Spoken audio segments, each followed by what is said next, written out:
तो हेलो दोस्तों, नमस्कार। यहाँ पर आप लोग देख सकते हैं फर्स्ट टर्मिनल एग्जामिनेशन 2023 से 24 क्लास 9th और साइंस का ये हूबहू टकराने वाला प्रश्न है जो आपके एग्जाम में यही प्रश्न छपे रहेगा। जिस प्रकार से हम आपको बता रहे थे इतना दिन से, वो हिंदी का हो या फिर जो भी एग्जाम आप लोग दिए हुए हैं पिछला, वो सभी एग्जाम पेपर आपको अच्छा गया है, सेम टू सेम मिला है। उसी प्रकार से भी से आपको सेम टू सेम टकराने वाला है। तो दोस्तों यहाँ पर आप लोग देख सकते हैं टाइम दिया गया समय 2 घंटे 45 मिनट, लेकिन हमको लगता तो नहीं है कि कोई स्टूडेंट जो 40 से 45 मिनट में कंप्लीट ना कर रहे होंगे।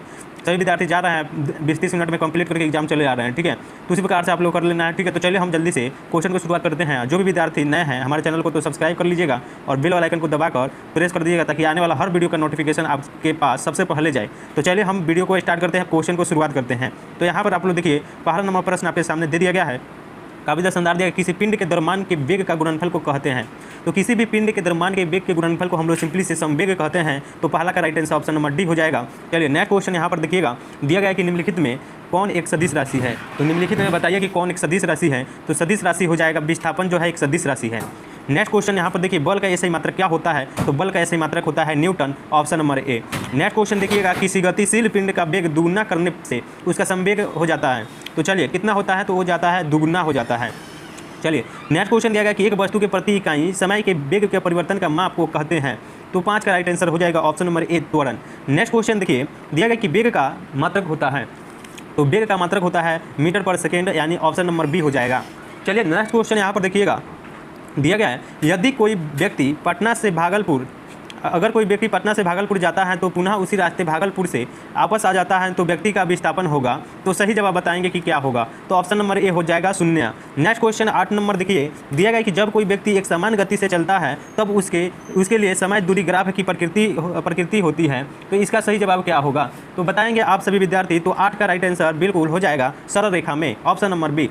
9 नंबर प्रश्न देखिए, दिया गया है कि 20 मीटर पर सेकेंड की चाल से, ठीक है, 20 मीटर पर सेकेंड की चाल से यदि कोई व्यक्ति चल रहा है तो किलोमीटर पर आवर में उसकी चाल कितना होगी, मतलब किलो प्रति घंटा में उसकी चाल पूछा जा रहा है। तो वो हो जाएगी option number B 36 kilometre per hour. चलिए नेक्स्ट क्वेश्चन यहाँ पर 10 नंबर प्रश्न देखिए, काफ़ी ज़्यादा महत्वपूर्ण दिया गया है।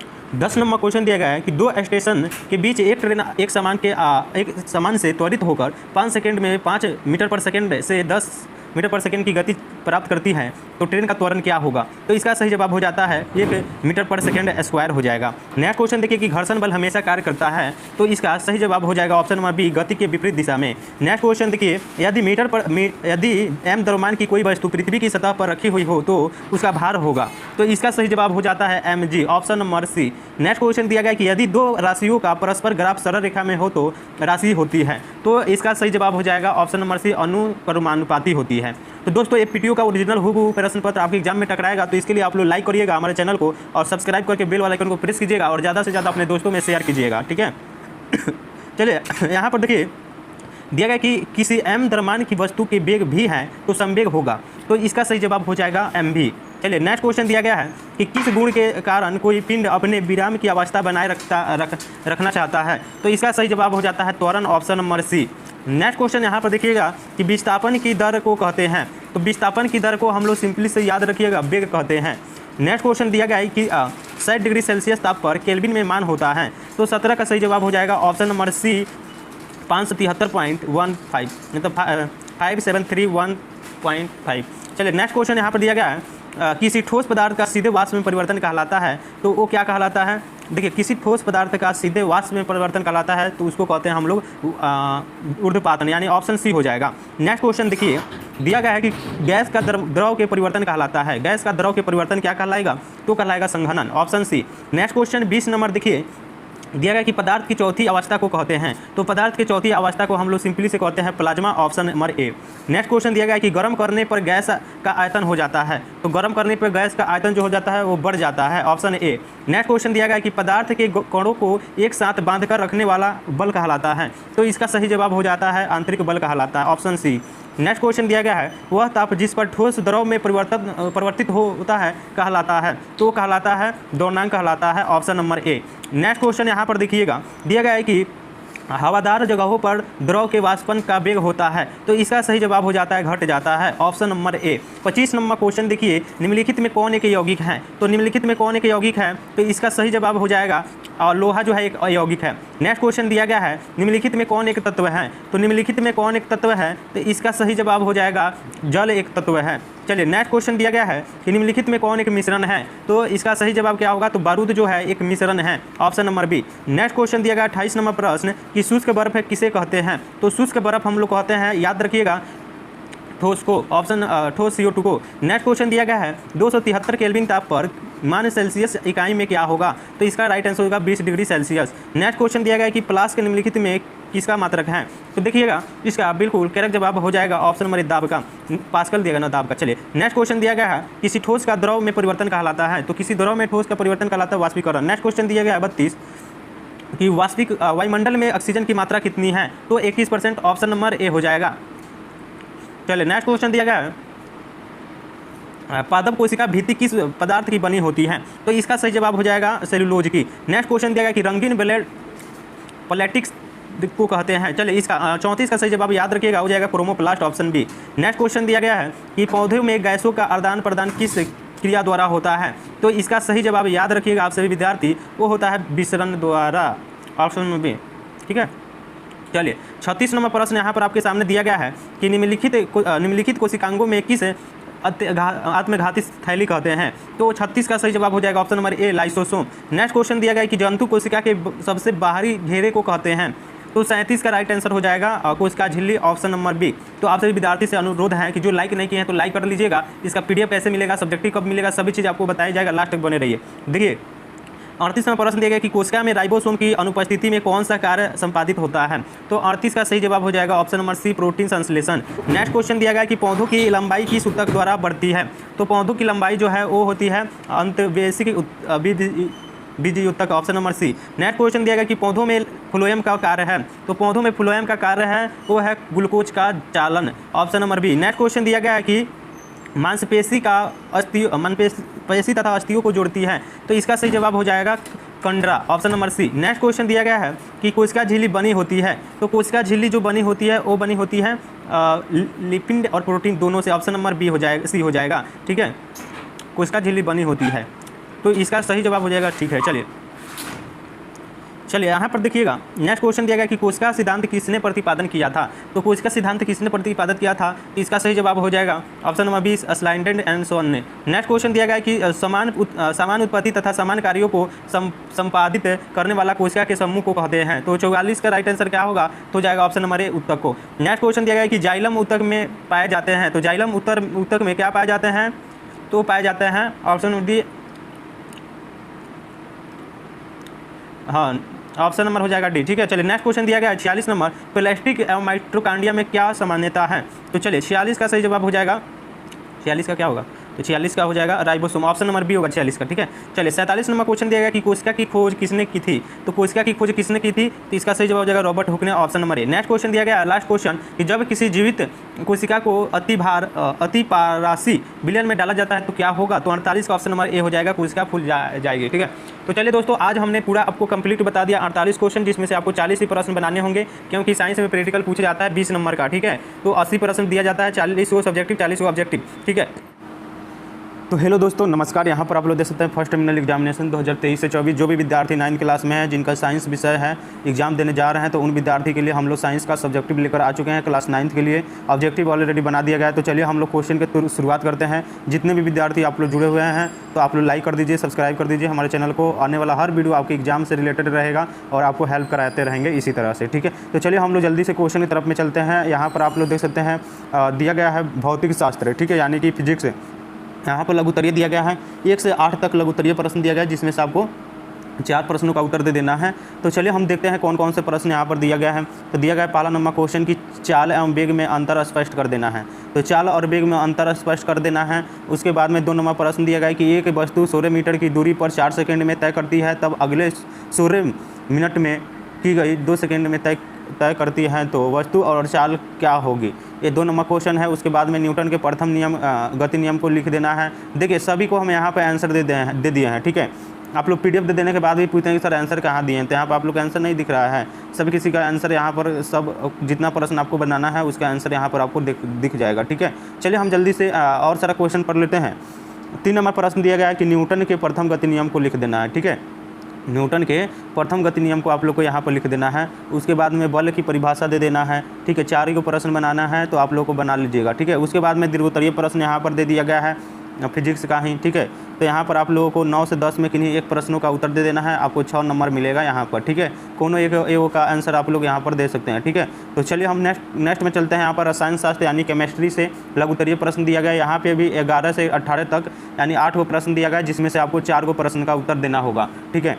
तो देखिए यहाँ पर उदाहरण के साथ यहाँ पर पदार्थ की परिभाषा लिख देना है, 11 नंबर है। उसके बाद में गैसों के विशिष्ट गुणों का उल्लेख करें। उसके बाद में ऊर्ध्वपातन से आप क्या समझते हैं, उसके नीचे देखते हैं दिया गया है कि 14 नंबर में उबलते हुए तेल अथवा भाप में जलने की तीव्रता किसमें अधिक महसूस होती है। उसके बाद में यहाँ पर क्वेश्चन दिया गया है निम्नलिखित तापों पर जल की भौतिक अवस्था क्या है, ये लिख देना है, ठीक है। तो ज़्यादा क्वेश्चन पढ़ने की जरूरत नहीं है, हम सभी किसी का आंसर दे दिए हैं। उसके बाद में देखिए दीर्घोत्तरीय प्रश्न यहाँ पर दिया गया है 1920 में दीर्घोत्तरीय दिया गया है केमिस्ट्री का, इसमें से भी एक प्रश्न उत्तर देना है। यहाँ पर 5 नंबर मिलेगा आपको। ठोस, द्रव और गैस में अंतर स्पष्ट कर देना है और निलंबन क्या है, निलंबन के गुणधर्मों को लिख देना है, ठीक है। उसके बाद में देखिए जीव विज्ञान, यहाँ पर बायोलॉजी से लघुत्तरीय प्रश्न दिया गया है। इसमें भी 21 से 28 तक लघुत्तरीय प्रश्न दिया गया है, जिसमें से 4 का उत्तर आपको दे देना है, ठीक है। 8 नंबर यहाँ पर आपको मिल जाएगा। उस 21 नंबर क्वेश्चन दिया गया कि प्रासरण क्या है, अमीबा अपना भोजन कैसे प्राप्त करता है। और उसके बाद में है प्रोकैरियोट कोशिका एवं यूरोक्रोटी कोशिका में क्या अंतर है, ठीक है। उसके बाद में यदि गलनी उपकरण ना हो तो कोशिका के जीवन में क्या होगा। उसके बाद में देखिए कोशिका के किस भाग को बिजली घर कहते हैं और क्यों।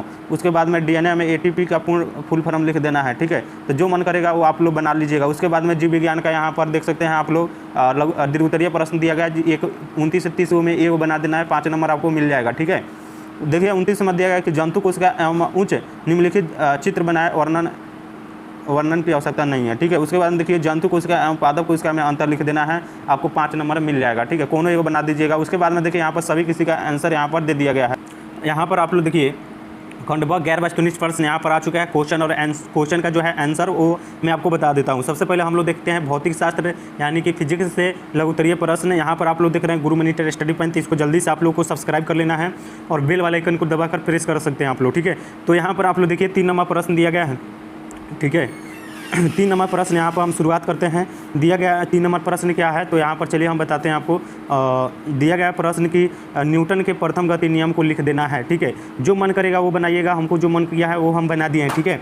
देखिए यहाँ पर दिया गया कि प्रथम नियम प्रत्येक पिंड तक अपनी विरामावस्था में तथा सरल रेखा में एक समान गति की अवस्था में रहता है, जब तक कोई बाह्य बल उससे अन्यथा व्यवहार ना करे हेतु विष ना कर। मतलब प्रथम नियम यह है कि मान लो कोई विरामावस्था में कोई वस्तु है, जब तक उसको गति नहीं करेंगे तो वो अपनी अवस्था में अब मतलब चेंज नहीं करता है, उसको हम लोग प्रथम नियम कहते हैं, ठीक है। तो ये लिख देना है। उसके बाद में देखिए 4 नंबर क्वेश्चन क्या दिया गया है, तो 4 नंबर क्वेश्चन दिया गया है यहाँ पर कि बल की परिभाषा लिखे। तो बल क्या है वो आपको 4 नंबर में लिख देना है। तो देखिए बल द्रव्यमान के साथ वस्तु का एक पराश्रय क्रिया है जो वस्तु के वेग को बदलने का कारण बनता है, जिसे किसी भी विशेष वस्तु को धकेलने या खींचने के रूप में परिभाषित किया जा सकता है। देखिए बल क्या है, तो बल वो भौतिक कारक है जो हम किसी वस्तु पर मतलब लगाकर उसका जो अवस्था है वो चेंज कर सकते हैं, उसी को हम लोग बल कहते हैं, ठीक है। अपनी भाषा में आपको समझा देता हूँ। चलिए उसके बाद में 5 नंबर क्वेश्चन यहाँ पर दिया गया है। 5 नंबर क्वेश्चन क्या है वो देख लेते हैं। दिया गया कि त्वरण किसे कहते हैं, इसका मात्रक लिख देना है। चलिए तो यहाँ पर त्वरण किसे कहते हैं वो देख लीजिए। तो दिया गया यहाँ पर दिया गया है कि किसी वस्तु का वेग में परिवर्तन का दर को त्वरण कहते हैं। इसका SI मीटर होता है, मीटर पर सेकेंड स्क्वायर होता है तथा यह एक सदिश राशि है, ठीक है। ये आप लोगों को 5 नंबर में आपको लिख देना है सिंपली से, ठीक है। उसके बाद में यहाँ पर 6 नंबर क्वेश्चन यहाँ पर दे दिया गया है। 6 नंबर चलिए हम क्वेश्चन पढ़ लेते हैं, उसके बाद आंसर इसका दिया जाएगा, ठीक है। लगता है हम इसको ज़्यादा ही आंसर दे दिए। दिया गया यहाँ पर कि 6 नंबर एक समान वृत्तीय गति से आप क्या समझते हैं। तो एक समान वृत्तीय गति से आप लोगों को क्या समझते हैं ये बता देना है यहाँ पर आंसर, ठीक है। तो देखिए यहाँ पर दिया गया है कि एक समान वृत्तीय गति, जब कोई कण एक समान चाल से वृत्तीय पथ पर गति करता है तो कण की इस गति को एक समान वृत्तीय कहते हैं, ठीक है। Uniform circular motion in Hindi, ठीक है। चलिए अब हम लोग चलते हैं बाबू, ठीक है। 7 नंबर क्वेश्चन यहाँ पर नीचे दिया गया है। तो 7 नंबर क्वेश्चन यहाँ पर पढ़ लेते हैं। दिया गया कि संतुलित एवं असंतुलित बलों को परिभाषा कर देना है, ठीक है। चलिए यहाँ पर हम देखते हैं कि किस प्रकार से परिभाषित किया गया। दिया गया है 7 नंबर क्वेश्चन का उत्तर कि किसी वस्तु पर एक समान कार्य कर रहे बलों का परिमाण यदि शून्य हो तो ये बल संतुलित कहते हैं। दूसरी ओर यदि किसी वस्तु पर लगे अनेक बल का परिमाणी बल शून्य ना हो तो उसकी विरामक कहते हैं, ठीक है। चलिए ये चीज़ तो हो गया हमारा यहाँ पर लघुत्तरीय प्रश्न क्लियर हो गया। उसके बाद में यहाँ पर रसायन शास्त्र हम लोग देख लेते हैं जल्दी से। चलिए रसायन शास्त्र में हम किसका आंसर दिए हैं तो चलिए देख लेते हैं। यहाँ पर देखिए 11 का आंसर दिया गया है। तो 11 नंबर क्वेश्चन दिया गया, उदाहरण के साथ पदार्थ की परिभाषा लिख देना है आप लोगों को सिंपली से, ठीक है। चलिए तो यहाँ पर आप लोग देखिएगा दिया गया है कोई भी वस्तु को कुछ स्थान घिरे जिसमें द्रव्यमान एवं आयतन हो और उसे अवरोध उत्पन्न करे पदार्थ कहलाता है। जैसे लकड़ी, कागज, बर्फ, जल, तेल इत्यादि सभी जो है ये पदार्थ कहलाते हैं। इतना उदाहरण लिख दीजिएगा, 2 नंबर आपको मिल जाएगा। उसके बाद में यहाँ पर 12 नंबर क्वेश्चन देखते हैं कि 12 नंबर क्वेश्चन जो है आपसे क्या पूछा जा रहा है। तो 12 नंबर क्वेश्चन दिया गया गैस के विशिष्ट गुणों का उल्लेख करें। तो गैस के विशिष्ट उल्लेख कर देना है। 12 नंबर देखते हैं। चलिए यहाँ पर उत्तर दिया गया है कि 1 नंबर पॉइंट में कि आकृति और आयतन गैस की ना तो कोई निश्चित आकृति है और ना ही आयतन है, ठीक है। और घनत्व का देखिए, घनत्व ठोस एवं द्रवों की तुलना में गैस के घनत्व निम्न होते हैं और द्रव्यमान और क्वथनांक गैस के द्रव्यमानक होते हैं, ठीक है। तो ये आपका 12 का आंसर हो गया। अब 13 का आंसर यहाँ पर आप लोग देख सकते हैं नीचे। क्वेश्चन दिया गया 13 नंबर की ऊर्ध्वपातन से आप क्या समझते हैं। चलिए हम देख लेते हैं कि क्या समझते हैं। तो दिया गया ऊर्ध्वपातन एक भौतिक रासायनिक अभिक्रिया है जिसमें कोई पदार्थ अपनी ठोस अवस्था से सीधे गैस में परिवर्तित हो जाता है। इस पूरी प्रक्रिया के दौरान पदार्थ की अवस्था किसी मध्यवर्ती द्रव अवस्था में परिवर्तित नहीं होती है। ये हो गया 13 का आंसर, ठीक है बाबू। तो ये चीज़ आप लोग देख लीजिए। उसके बाद में 14 नंबर क्वेश्चन का आंसर देख लेते हैं। दिया गया है कि उबले हुए जल अथवा भाप से जलने की तीव्रता किसमें अधिक महसूस होती है, ठीक है। तो 14 का आंसर यहाँ पर आपको लोगों को मिल जाएगा। दिया गया है कि उबलते हुए जल की अपेक्षा भाप में जलने की तीव्रता अधिक महसूस होती है क्योंकि भाप में उपस्थित कणों में जल में उपस्थित कणों की तुलना में अधिक ऊर्जा पाई जाती है। पाई जाने वाली ये अतिरिक्त ऊर्जा गुप्त ऊष्मा के रूप में होती है जिसके कारण ज़्यादा ऊष्मा उत्पन्न करती है। ये हो गया 14 का। अब हम लोग इसका रसायन शास्त्र का दीर्घ उत्तरीय देख लेते हैं। 20 नंबर क्वेश्चन का उत्तर क्या है।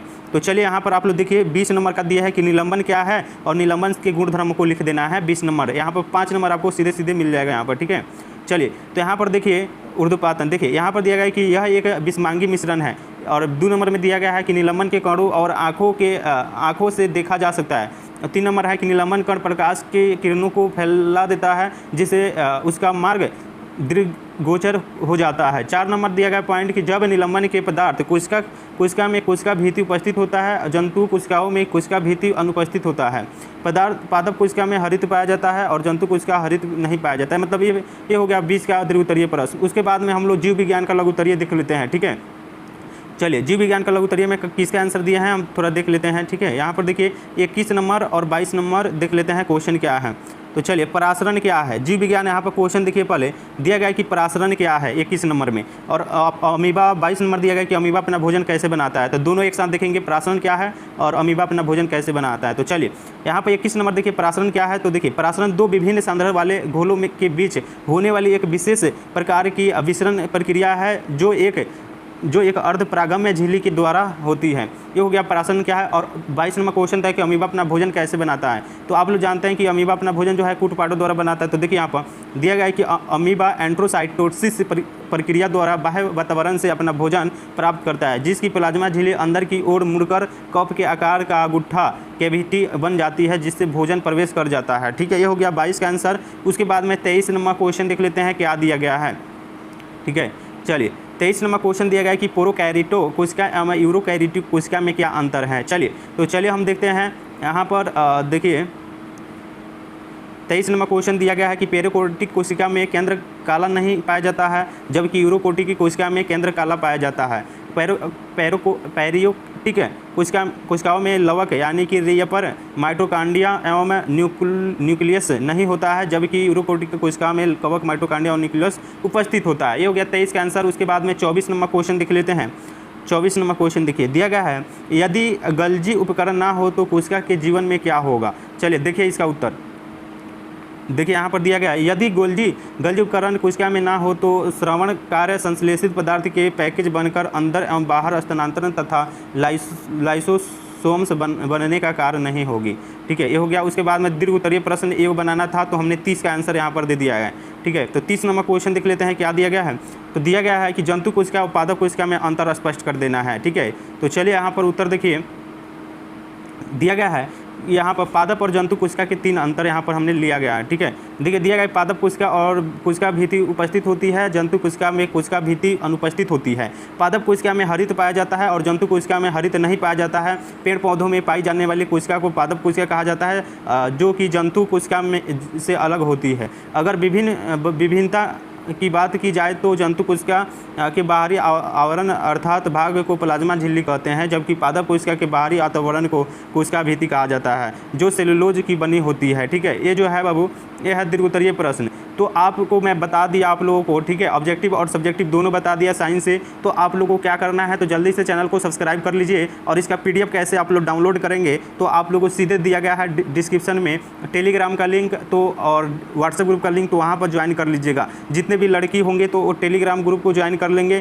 क्योंकि टेलीग्राम ग्रुप पे सेव होता है, उसमें नंबर किसी को नहीं दिख पाता है, लेकिन व्हाट्सएप ग्रुप में दिख जाता है। तो वहाँ पर आप लोगों को कुछ दिक्कत भी हो सकता है, कोई मैसेज भी कर सकता है, तो आप लोग डायरेक्ट टेलीग्राम पर ही ज्वाइन कर सकते हैं। ठीक है, तो दोनों का लिंक मैं डिस्क्रिप्शन में दे दूंगा, जहां मन करेगा वहां आप लोग जुड़ सकते हैं। या फिर मेरा व्हाट्सअप नंबर ले लीजिए 6207032720। जहां पर आपको जुड़ना है वहां पर बोलिएगा सर इसका हमको लिंक चाहिए टेलीग्राम का या फिर व्हाट्सएप ग्रुप का, तो वहां पर आपको लिंक दे दिया जाएगा, तो आप लोग वहां से ज्वाइन अवश्य कर लीजिएगा। ठीक है, तो चलिए हम मिलते हैं नेक्स्ट वीडियो में। इस वीडियो के लिए आप लोग को लाइक करना है, शेयर करना है और क्या करना है, तो कमेंट कर देना है ये कि आप कहाँ से हैं, कहाँ से वीडियो आप लोग दिख रहे हैं। ठीक है, और आप लोग कितने देर में क्वेश्चन को सोल्यूशन मतलब एग्जाम में जाकर बना देते हैं। हमको नहीं लगता है कि 40 से 45 मिनट के से ज़्यादा आपको टाइम लगता होगा, क्योंकि सभी क्वेश्चन बता रहे हैं ऑब्जेक्टिव सब्जेक्टिव दोनों, तो ज़्यादा टाइम तो नहीं लगता होगा। ठीक है, चलिए फिर मिलते हैं हम नेक्स्ट वीडियो में। तब तक के लिए अपना ख्याल रखिएगा। जय हिंद दोस्तों, टेक केयर। चलिए।